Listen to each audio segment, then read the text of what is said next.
Va bizning navbatdagi darsimiz bu 9-dars. Al-kalimatul jadida, yangi so'zlar.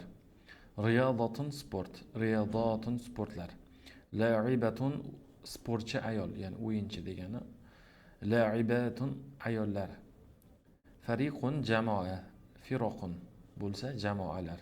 Mubaratun o'yin turnir, mubaroyatun bo'lsa buni ko'pligi. Mal'abun stadion, mala'ibu stadionlar. Kuratul qadami futbol, kuratus sallati basketbol, kuratul yadi qo'l to'pi, al jaryu yugurish, as-sibahatu suzish, qofaza sakramoq, rokada yugurmoq yoki yugurdi, sabaha suzdi, laiba o'ynadi, faza g'alaba qozondi. O'tgan zamonni o'tayotgan edik, ya'ni mana bu fe'llarni boshlagan edik. O'tgan zamonni muzakkarni o'tgan edik. Unda vaznni eslasak, fa'alu bo'ludi.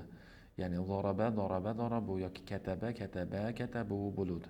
Endi shuni muannas variantini ko'rib chiqamiz. Birlikda ana o'sha infinitiv shakliga, ya'ni mana infinitiv banlar aytiladi. Rakada, sabaha, laiba, bularga hech qanday qo'shimchasi yo'qda.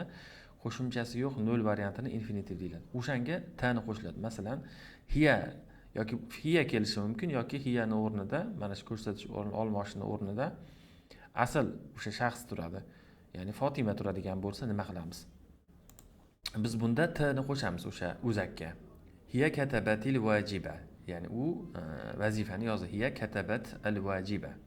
Hiya darasat ad-darsa. U darsni o'qidi.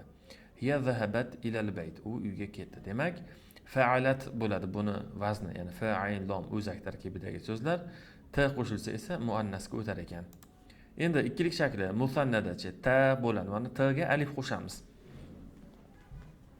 O'zi ikkilikning alomati ta qo'shilishligida. Huma fa'alata, ya'ni huma katabata, huma darasata, huma zahabata, ya'ni ta bo'lib qoladi. Ta dan keyin mana bu yerdagi ta dan keyin bitta alif qo'shilyapti xolos. Endi bunda mana bu yerda Fatima bo'lsa, endi biz uni Fatima va Maryam bozorga ketdi deydigan bo'lsak, Fatimatu va Maryamu zahabata deymiz. Zahabata ila suqi, bozorga ketishdi bo'ladi. Demak, bunga ta qo'shilar ekan. Ko'plik shakli jam'un deyiladi. Mufrad, musanna, jam'un. 3 va undan ortiq ayol shaxslar uchun ishlatiladi. Fe'l oxiriga na qo'shiladi, sukunlanadi va undan keyin na qo'shiladi. Bularni hunna fa'alna, hunna katabnal vajiba, hunna darasna fil madrasa, hunna zahabna ilal bayti. Ya'ni bu yerda eng oxirgi harf sukunlanyapti va undan keyin na qo'shilyapti. Uni pastida mana to'liq formulasi, ya'ni bu vazni mana bu almoshlar hiya, huma, hum, hunna. Bu almoshlar almashib kelayotgan so'zlar asli. Mana hiya Fatimani o'rnida keladi. Masalan, bitta muannas shaxsning o'rnida huma, ikkita muannas shaxsning o'rnida hunna, ko'pgina muannaslarning o'rnida keladi. Shuning uchun ba'zida hiya bilan kelar ekan xolos deyilmaydi, balki o'sha shaxsning o'zi kelsa ham shu holat yuz beradi. Fatima keladi, Maryam keladi, bitta bo'lsa bo'ldi. Mana shu ta qo'shiladi. Fa'ala fa'alat, fa'ala fa'alata, fa'ala fa'alna. Demak, fa'alat fa'alata fa'alna, ya'ni katabat katabata katabna kabi bo'ladi. Xo'p, jumlalarga to'xtaladigan bo'lsak, fa'alat vazniga al-la'ibatu sabahat, ya'ni o'yinchi suzdi yoki sportchi desak ham bo'ladi. Al-la'ibatu rakadat, o'yinchi yugurdi. Al-la'ibatu la'ibat, o'yinchi o'ynadi.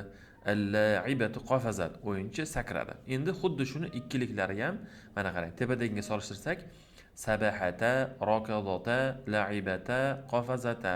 Ma'no o'z o'rnida o'zidan oldingi ma'ni ani qo'shilgan. La'ibani, la'ibatani, la'ibatani, la'ibatani bo'lyapti. Hammasi la'ibatani, o'zi la'ibani deyapman.